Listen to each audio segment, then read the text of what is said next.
আসসালামু আলাইকুম রহমতুল্লাহ। আমি এম কে জামান, ইজি প্লাস হ্যান্ডবুকটির পক্ষ থেকে আপনাদের স্বাগত। আজকের টিটেলের বিষয় materials oblique inventory management system, কাঁচামাল অথবা মজুদ ব্যবস্থাপনা পদ্ধতিসমূহ। এটি খুবই গুরুত্বপূর্ণ একটি অধ্যায়। এই অধ্যায়টি দুইটি সিলেবাসে দেওয়া হয়েছে, বিবিএ থার্ড ইয়ার কস্ট অ্যাকাউন্টিংয়ের 4 নম্বর অধ্যায় এবং MBA final year advance cost অ্যাকাউন্টিংয়ের 7 নম্বর অধ্যায়।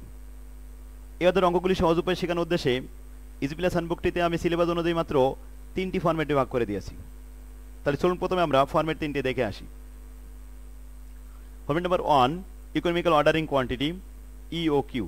Format number 2 mixed calculation. Format number 3 store ledger account. এবার আসুন আমরা ফরম্যাট অনুযায়ী গাণিতিক সমস্যাগুলো দেখে আসি। Format number 1 economical ordering quantity EOQ অর্থাৎ ন্যূনতম ব্যয় ফরমায়েশ।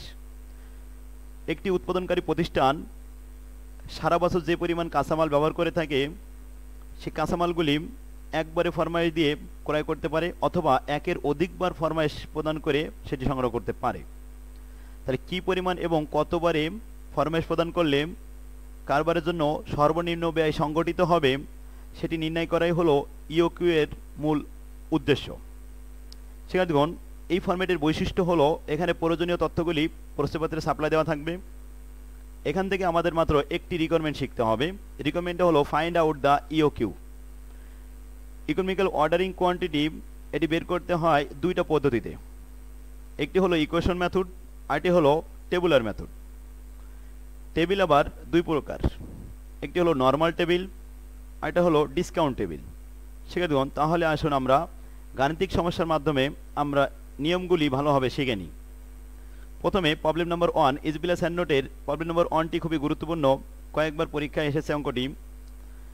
প্রশ্নটি বলা হচ্ছে the daily uses material is 10 unit. প্রতিদিন ম্যাটেরিয়াল ইউজ হয় কারখানায় 10 unit. Working days 300 in years, এক বছরে 300 দিন কার্যদিবস চলে। Storing cost is 10%। Storing cost হলো 10% অফ ম্যাটেরিয়াল কস্ট, ম্যাটেরিয়াল কস্টের উপরে 10%। Unit cost of material is 5 টাকা। তাহলে 5 টাকার উপরে 10% গুণ করলে আসে 50 পয়সা carrying cost. Cost of ordering is 30 টাকা পার অর্ডার। প্রতি অর্ডারে ফিক্সড খরচ হয় 30 টাকা। যতবার অর্ডার দেওয়া হবে 30 দিয়ে তত গুণ করলে টোটাল অর্ডারিং কস্ট বেরিয়ে আসবে। সেক্ষেত্রে রিকোয়ারমেন্ট বলা হচ্ছে find out the EOQ using the equation method and using the tabular method. দুইটা পদ্ধতিতে আমাদের অঙ্কটি সমাধান করতে হবে। তাহলে আমরা একত্রে দুইটা নিয়ম শিখে ফেলব। চলুন প্রথমে 1 নম্বর রিকোয়ারমেন্ট ইকুয়েশন মেথডে আমরা অঙ্কটি সমাধান করি। Requirement 1 calculation of EOQ under equation method. We know that, আমরা জানি ইওকিউ সমান সমান 2AO বাই সি রুট ওভারের ভিতরে এ ও আর নিচে আছে সি, 3টে লেটার ইউজ করা হয়েছে। শিক্ষার্থীগণ, এখানে এ বলতে আমরা বুঝি অ্যানুয়াল কনজামশন বা অ্যানুয়াল ডিমান্ড, যে বাৎসরিক কত ইউনিট ইউজ হয়ে থাকে। ওতে অর্ডারিং কস্ট আর সিতে ক্যারিং কস্ট। অর্ডারিং কস্ট আমাদের দুইটি নামে থাকতে পারে, একটা হলো ট্র্যাকিং কস্ট আর একটা হলো অর্ডারিং কস্ট। আর ক্যারিং কস্ট এটা 6টা নাম একত্রে ক্যারিং কস্ট হয়। যেমন অনেক সময় বলা হয় ক্যারিজ ইন বা carrying cost, interest cost, insurance cost, deterioration cost, obsolescence cost এবং ওয়্যার হাউস কস্ট। অর্থাৎ গোডাউনের ভাড়া এটিও ক্যারিং কস্টের আওতাভুক্ত। ক্যারিং মানে শুধুমাত্র বহনের খরচ নয়, একটি পণ্য ক্রয় করার পরে গোডাউন ভাড়া দিলে সেটিও ক্যারিং কস্টের আওতাভুক্ত পড়ে। যদি গোডাউনের ইন্স্যুরেন্স দেওয়া হয়, বিমা খরচ, সেটিও ক্যারিং কস্ট। যদি পণ্য ক্রয় করার জন্য লোন নেওয়া হয় সেখানে ইন্টারেস্ট দিতে হয়, সেই ইন্টারেস্টও ক্যারিং কস্টের আওতাভুক্ত। তাহলে 6টা আইটেম ক্যারিং কস্টের আওতাভুক্ত। শিক্ষার্থীগণ, আর অর্ডারিং হলো tracking cost and ordering cost, দুটো মিলে একত্রে। আর এতে অ্যানুয়াল ডিমান্ড। তাহলে আসুন হেয়ারে আমরা এগুলি লিখেছি। অ্যানুয়াল ডিমান্ড, অ্যানুয়াল কনজামশন প্রশ্নপত্রে আমরা দেখলাম প্রতিদিন ইউজ হয় 10 ইউনিট। আর ওয়ার্কিং ডেইজ এক বছরে 300, তাহলে 300 গুণন 10, 3000 ইউনিট হলো অ্যানুয়াল ডিমান্ড বা অ্যানুয়াল কনজামশন। বাৎসরিক কাঁচামাল ব্যবহার হয় 3000 ইউনিট। অর্ডারিং কস্ট বলা হয়েছে 30 টাকা পার অর্ডার, প্রতি অর্ডারে 30 টাকা। তাহলে আমরা লিখলাম ওর মান 30 টাকা। ক্যারিং কস্ট বলা হচ্ছে ম্যাটেরিয়াল কস্টের 10%। তাহলে ম্যাটেরিয়াল কস্ট 5 টাকা, 5 টাকার 10% গুণ করলে আসে 50 পয়সা। এটি ছিল সির মান। তো আমরা এবার সূত্রে মানটি বসিয়ে দিয়ে পাই।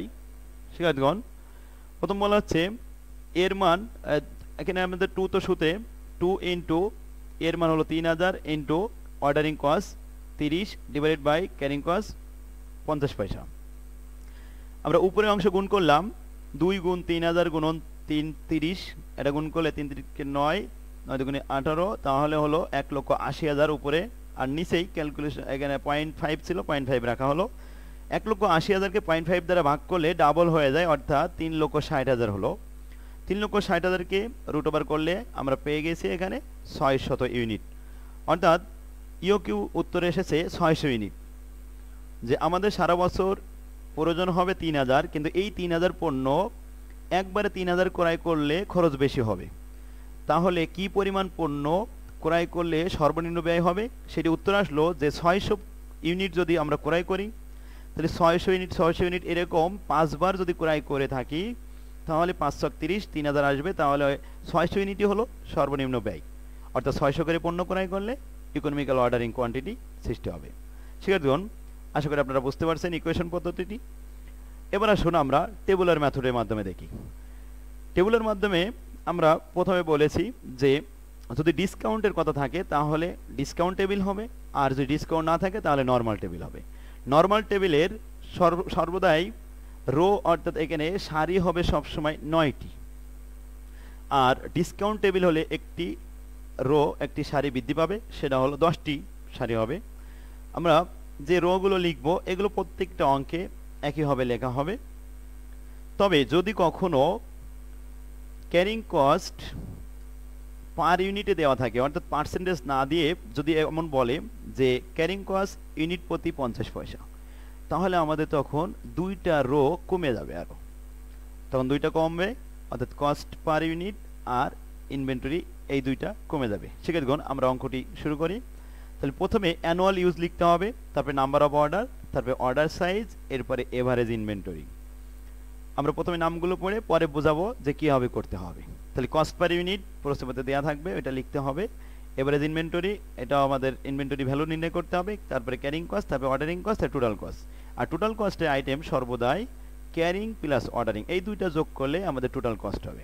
যদি ডিসকাউন্ট টেবিল হতো তাহলে 3টা রো যোগ করতাম আমরা, carrying cost, ordering cost and material cost. সেক্ষেত্রে আমরা একটি অঙ্কের মাধ্যমে সমাধান করবো। সেক্ষেত্রে এখন আসি আমরা এই টেবিলটা ভালো করে বুঝি।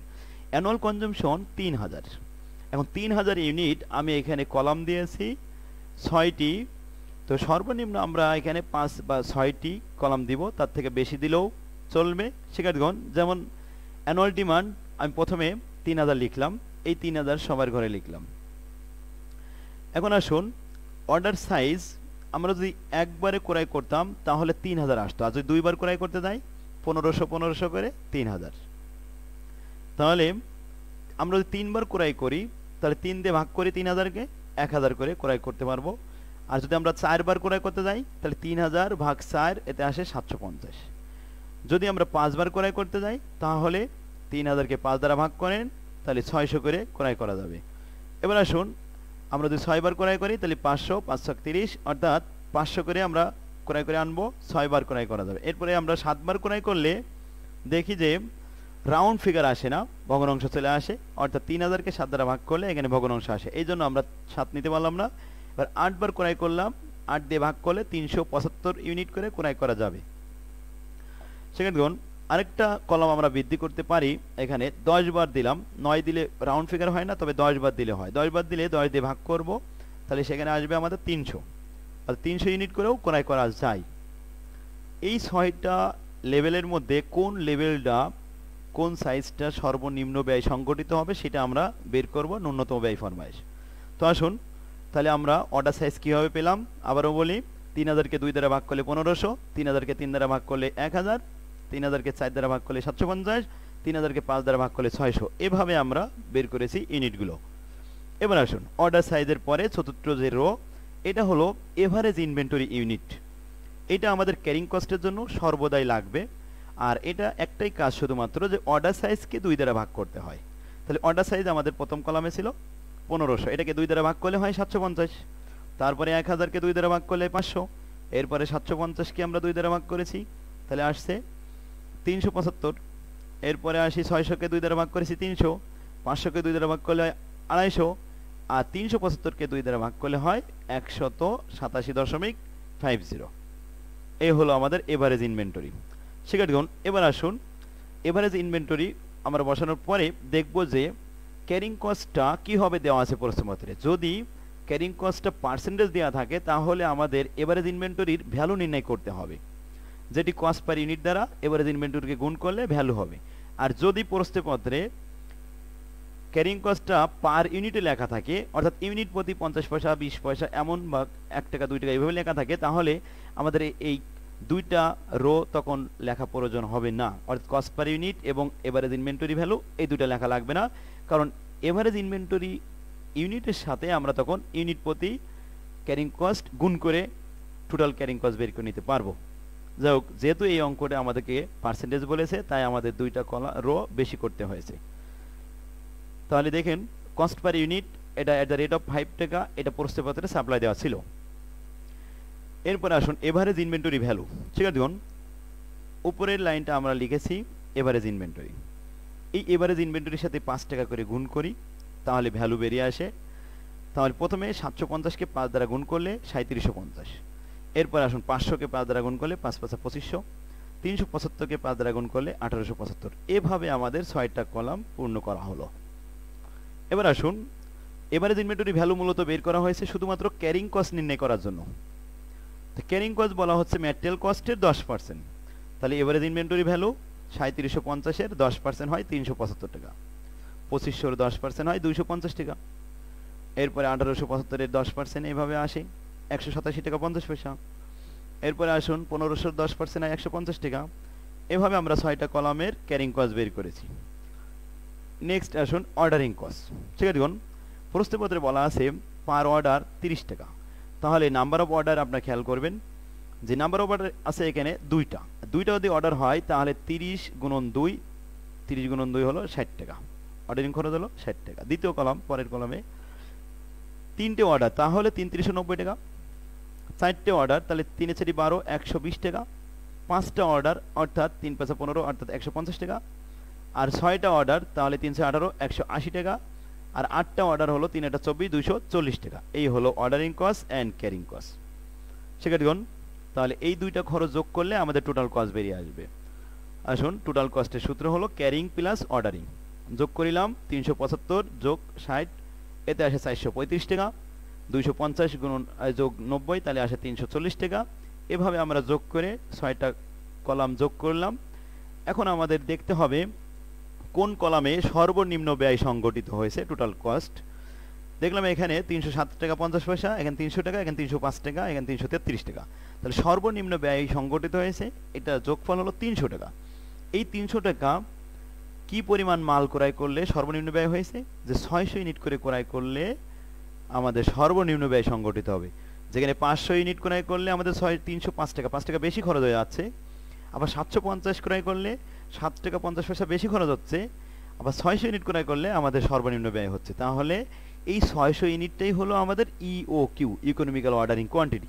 তাহলে অ্যান্সারটা আমাদের ছকের নিচে লিখে দিতে হবে কমেন্ট আকারে, since the total cost of lot size 600 unit is lower than any other lot, অর্থাৎ যেহেতু 600 ইউনিটের ব্যয় সর্বনিম্ন অন্য লেভেলের থেকে 600 ইউনিটের লেভেলটা সব থেকে কম ব্যয় হয়েছে, সো ইওকিউ ইজ 600 ইউনিট। এটাই হলো আনসার। আশা করি আপনারা বুঝতে পারছেন। শিক্ষার্থীগণ, তাহলে টেবুলার মেথড আমরা তৈরি করব ছক দুইটা, একটা হলো ডিসকাউন্টেড ছক আর একটা হলো নর্মাল ছক। তো আজকের ক্লাসে আমরা করলাম নর্মাল ছক। আবার নর্মাল ছকের মধ্যে আমি বলেছি যে নর্মাল ছকের ভিতরে 9টা রো হয়। আবার এটা আমরা রোগুলো গুনে দিই, এখান থেকে 2 3 4 5 6 7 8 9। যদি ক্যারিং কস্ট ইউনিট প্রতি পার ইউনিটে দেওয়া থাকে কখনো, তাহলে আমাদের এখান থেকে 2টা কমে যাবে, অর্থাৎ তখন আমাদের রো এই 2টা আসবে না, তখন 7টা সারি লিখতে হবে। আর যখন আমরা ডিসকাউন্ট টেবিল করব তখন ডিসকাউন্ট টেবিলে আমাদের এই রো হবে 10টি, তাহলে নর্মাল টেবিলে হবে 9টি আর ডিসকাউন্ট টেবিলে হবে 10টি। আবার নর্মাল টেবিলে যদি ইউনিট প্রতি ক্যারিং কস্ট দেওয়া থাকে তাহলে আরও দুইটা কমে যাবে, তখন 7টি হয়ে যাবে। শিক্ষার্থীগণ, আশা করি আপনারা বুঝতে পারছেন। আর ইজি প্লাস হ্যান্ড নোটে আমি প্রত্যেকটা নিয়মের অঙ্কগুলো ভালোভাবে সাজিয়ে দিয়েছি, এগুলো আপনারা প্র্যাকটিস করবেন। ইজি প্লাস হ্যান্ড নোটটি সংগ্রহ করুন, নিকটতম লাইব্রেরিতে যেখানে পাবেন এখান থেকে সংগ্রহ করবেন। যদি না পান তাহলে আমাদের স্ক্রিনে যে নাম্বারটি দেওয়া আছে এখানে যোগাযোগ করলে আমাদের অফিস থেকে আপনাদের কুরিয়ার সার্ভিসের মাধ্যমে পৌঁছে দেওয়ার ব্যবস্থা করা হবে ইনশাল্লাহ। শিক্ষার্থীগণ, তাহলে আসুন আমরা পরবর্তী অঙ্কগুলি ডিসকাউন্ট টেবিলটা আমরা আগামী ক্লাসে দেখব। আজকের ক্লাস আমাদের এখানে শেষ করতে পারি। আল্লাহ হাফেজ, আসসালামু আলাইকুম রহমতুল্লাহ।